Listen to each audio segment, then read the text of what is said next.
I used to think that I was just maintaining personal privacy by guarding my behavior or my emotions. There was a time in my life where I would have rather poked smoldering sticks into my eyeballs than let someone see me cry in public, or usually even around those who were closest to me. And I am not lying when I say that I was almost this many years old before I realized that hiding wasn't really keeping me safe. It was preventing the people who really love me from getting close enough to help and support me.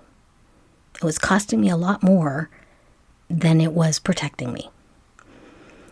Here's what it took me way too many years to learn. The hard way, but like I've said before, I'm not known for taking the easy route anywhere.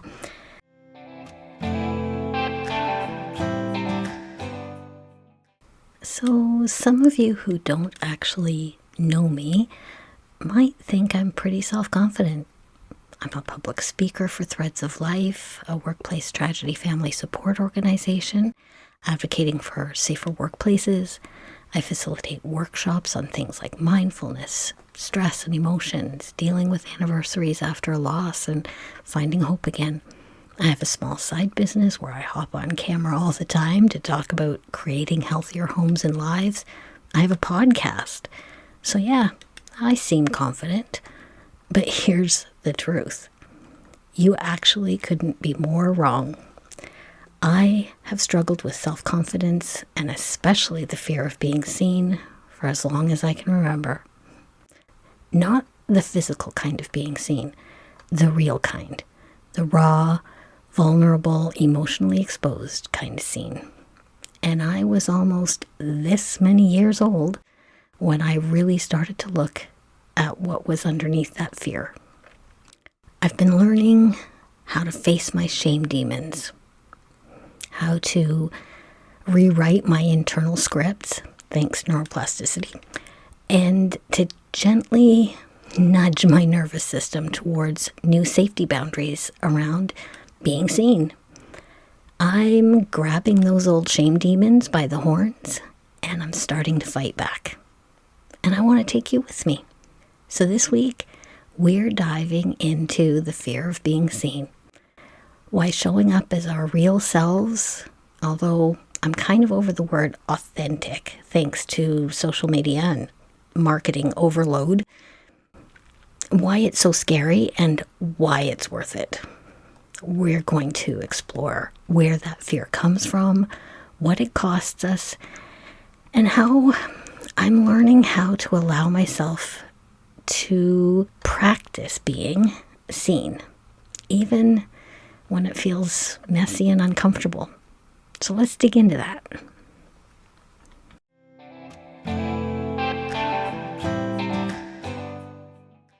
You know how life throws us curveballs? Nobody gets through this journey of life without a few storms. Welcome to Transformative Journeys. I'm your host, Joanna LaRue.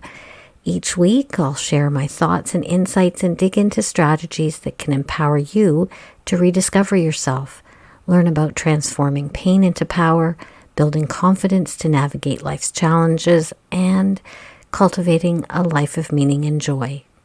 Join me on this journey of exploration and transformation.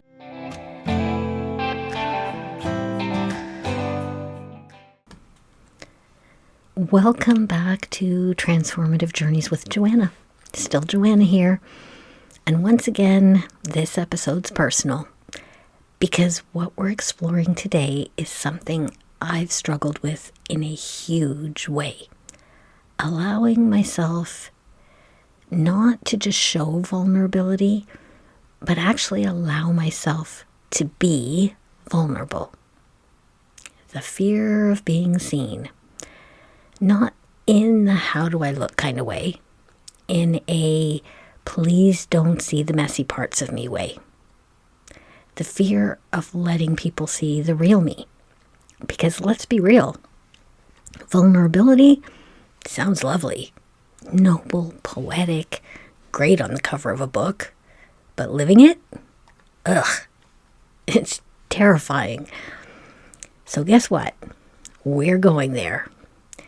So If you've ever hesitated to speak up, post that video, write that blog, or even allow people to see what you're really feeling, well, once again, you're in good company.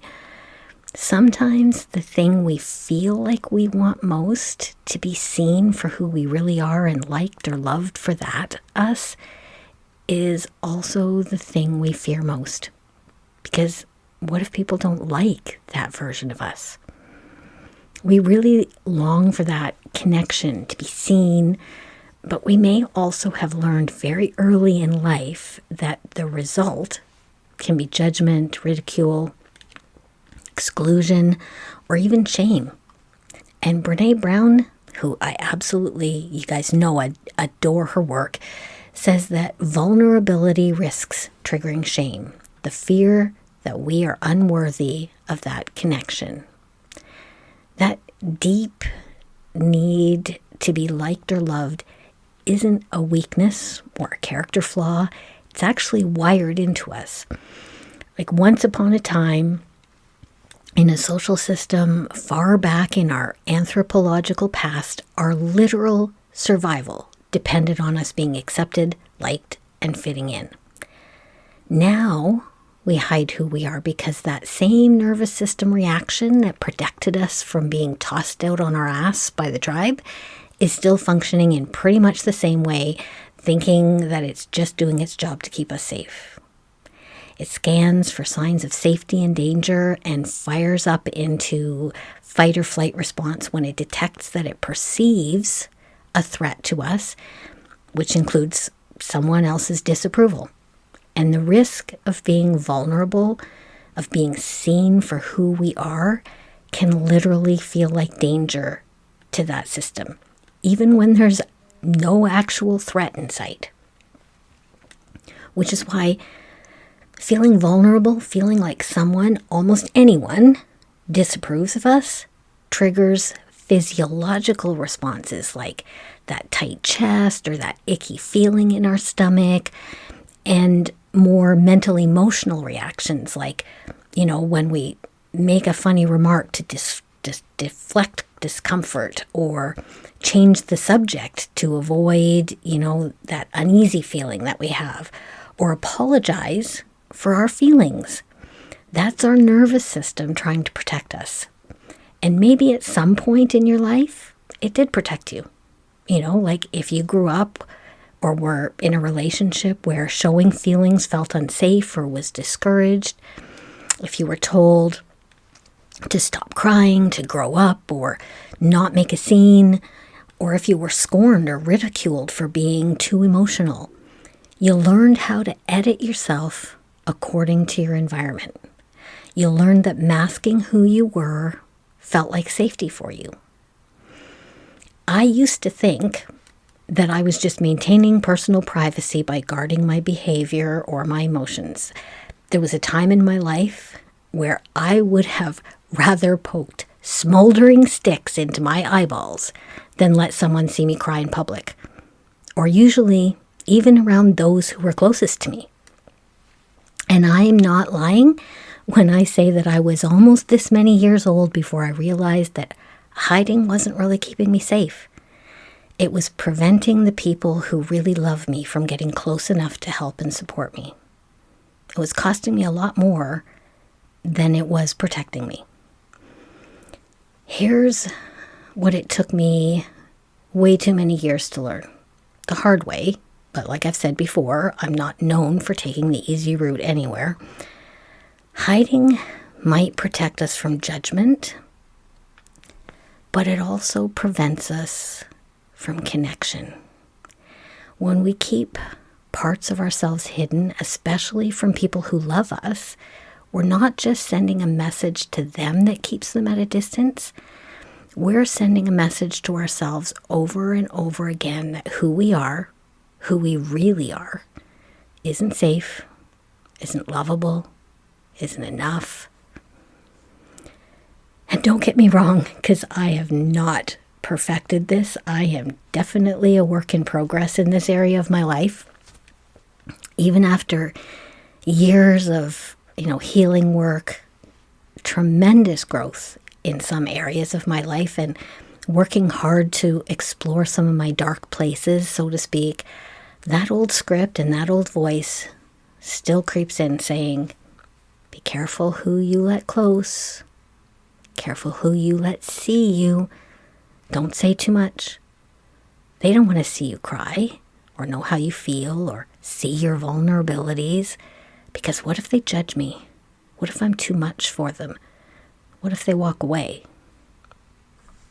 So let's take a minute to head back to the shame parade for a minute, because I think some of the things I'm learning are pretty insightful, and they've had a huge impact on how I think about my vulnerability and how I'm trying to learn how to show up in life. In her book, I thought it was just me, but it isn't. Shame and vulnerability researcher Brene Brown talks about the corrosive role that shame plays in our willingness or not willingness to be vulnerable and allow ourselves to be seen. I think this is really important because so much of our fear of being judged revolves around not just believing that what we do and how we're seen risks are not fitting in, but it also so often involves an element of shame. She basically says that vulnerability is having the courage to show up as ourselves when we have no control over how others are going to take it and how they will respond to it. And we don't even have to grow up hearing stuff like, you should be ashamed of yourself, or shame on you, for that script to develop in our heads. And she defines a clear distinction between shame, which we also often confuse with guilt, by saying guilt equals I did something bad, shame equals I am bad. So how does that translate in life? That deep feeling of I am bad, shame, as opposed to I did something bad, guilt, gets integrated into almost every way we show up in our lives as a powerful silencer. And like I said before, emotional pain like shame activates the same areas of our brain associated with physical pain. Feeling shame hurts. So we armor up. We people please. We overachieve so we can try to impress people and make them think better of us. Anything to avoid truly being seen and potentially being rejected. So here's a few ways this could show up. Editing ourselves in conversations, even with people we trust. Downplaying our accomplishments or our pain or even our dreams. Avoiding asking for help or support until we're in crisis because we want to be seen as capable, strong, competent. Starting something meaningful, like a relationship, art, healing work, and then pulling back as soon as it gets uncomfortable or touches one of those vulnerability nerves. Ick, right? So let's take a look at what vulnerability and being seen is and what it isn't. First of all, vulnerability is not weakness. Oversharing with people who don't deserve or haven't earned the right to be in your circle of trust, that's not vulnerability. Trauma dumping or melting down in public or in front of an audience and telling yourself that this is just part of your healing, not vulnerability. What vulnerability actually is a conscious and calculated courage. The choice to show up honestly, even if you aren't sure how it's going to be received. It's letting someone who's earned that privilege to see the real you, not all at once, but on purpose. And it's powerful, like neuroscience-packed powerful. Because research shows that when we share honestly and feel safe doing it, our brain gives us little shots of that awesomeness of our feel-good hormone oxytocin, which is also known as our bonding hormone. And that cool little guy helps calm our stress response. And every time we release it by safely and intentionally letting ourselves be seen and surviving it, we build resilience and we build self-trust. So I'll share a couple of my current vulnerability moments. See, I'm having a hard time even saying it. My current vulnerability moments with you, just so you really know that I am coming from a place of deep understanding and vulnerability. This podcast took me almost a year from idea to dropping my first episodes. I knew I wanted to do it. I really wanted to do it. I really felt that there were other people who were struggling with many of the same things that I have, who I might be able to help, or at least let them feel seen in their struggles. I wanted very much to help people. But I used excuses like tech confusion to hide my deep insecurities about being qualified to help people. I was afraid that what I had to say wasn't relevant, that my lived experience wasn't enough to be of value, that I wasn't highly educated or important, so no one would want to listen to me. But you want to know the truth? I was afraid of rejection. I was afraid of the vulnerability of letting myself be seen and of what people would think, especially the people I already knew, and how I would be perceived. And I still struggle with that. But I'm still podcasting. Different context, same fear. In my heart, I believe that what I share when I'm facilitating a workshop is valuable. I work incredibly hard to put together content that's relevant, thought-provoking, and leaves people with tangible tools and insights that they will find useful. Even though I know I'm giving my very best, I know that I thoroughly research my content using credible sources, and I'm a highly capable speaker. In my brain, I'm not a therapist. I'm not a psychologist. I'm not a counselor. I have no letters after my name and 0 academic credentials. So every time I facilitate a workshop, I'm filled with self-doubt. I'm opening myself up to uncertainty, risk, and emotional exposure.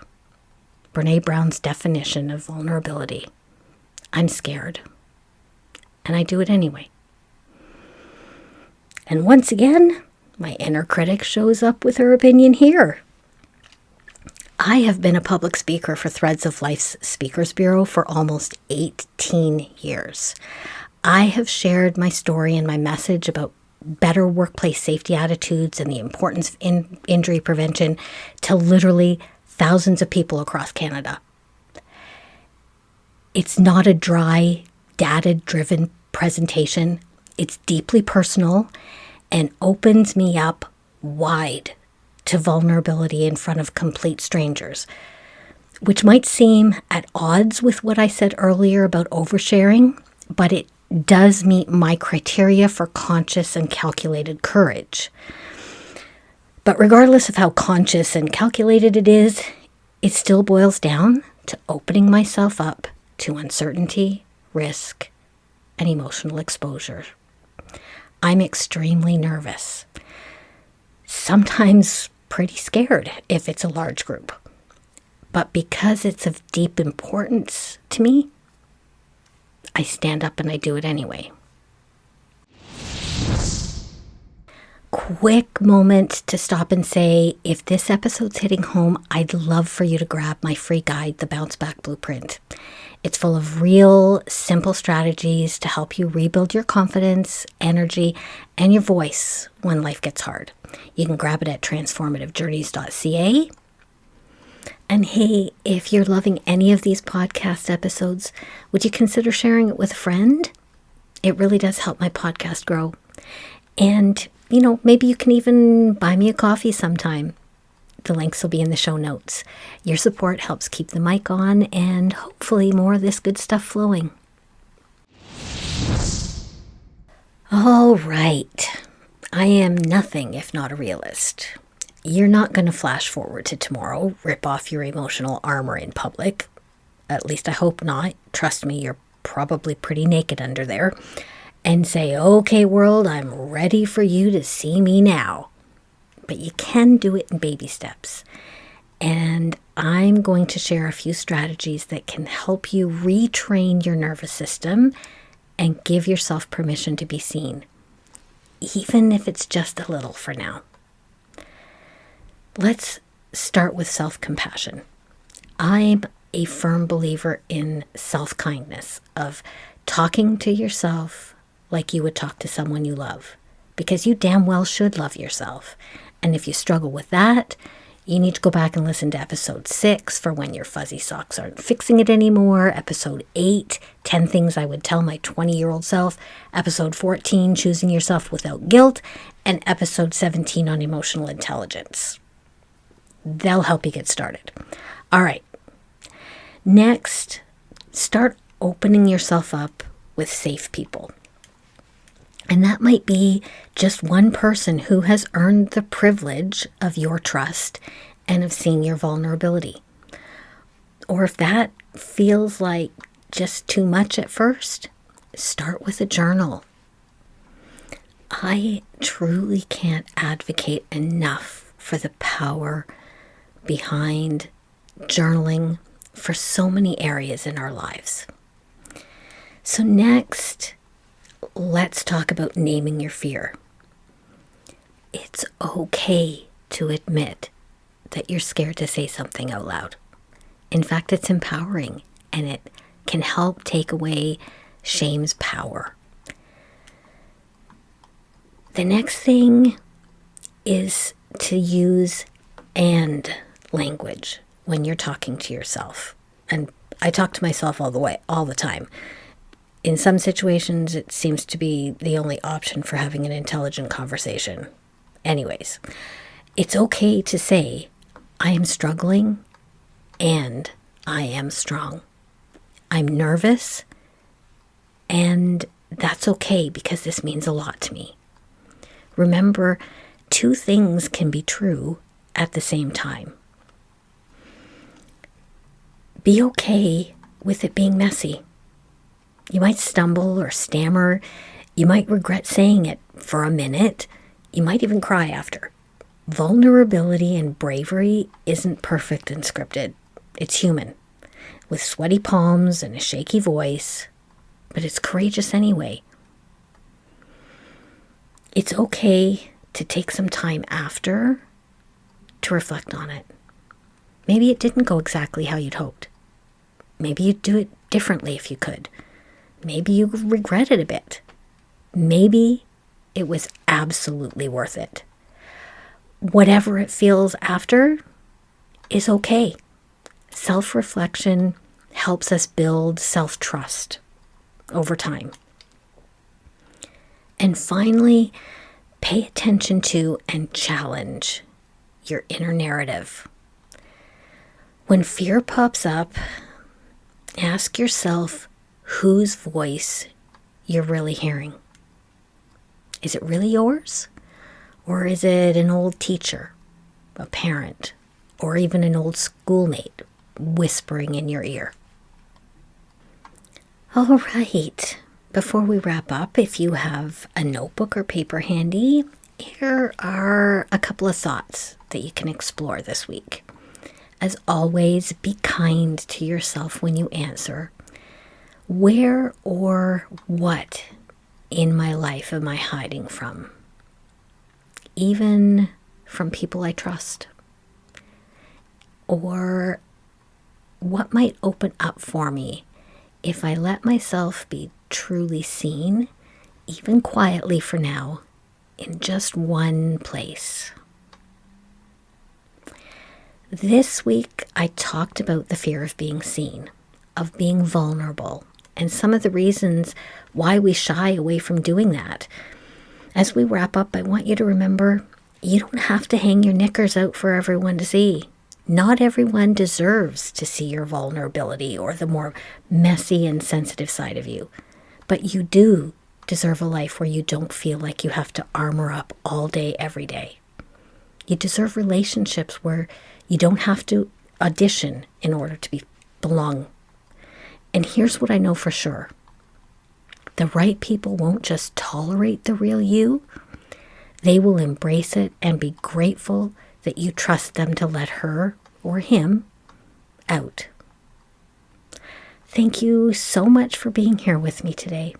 If this episode hit home, or even just made you feel a little bit more seen, do please make sure you share it with someone who might need it. You can also find me on Instagram at transformativejourneys.joanna, so come say hi to me. Your support helps me keep creating free tools and honest conversations because no matter how much you love what you're doing, I got to tell you, sometimes it takes a whole lot of metaphorical duct tape to hold it all together. If you'd like to toss a little love into the duct tape fund, you can now support the podcast at buymeacoffee.com. I'll put a link in the show notes. And lastly, you know that hitting that subscribe button and tapping the bell or like or whatever it is on your platform helps my show get noticed, right? So I'll make you a deal. You tap it and I'll keep dropping the best of what's in my heart and soul so we can keep learning together. Until next time, this is Joanna reminding you that it doesn't matter if you fall. What matters is how well you bounce. This is Transformative Journeys. See you next time.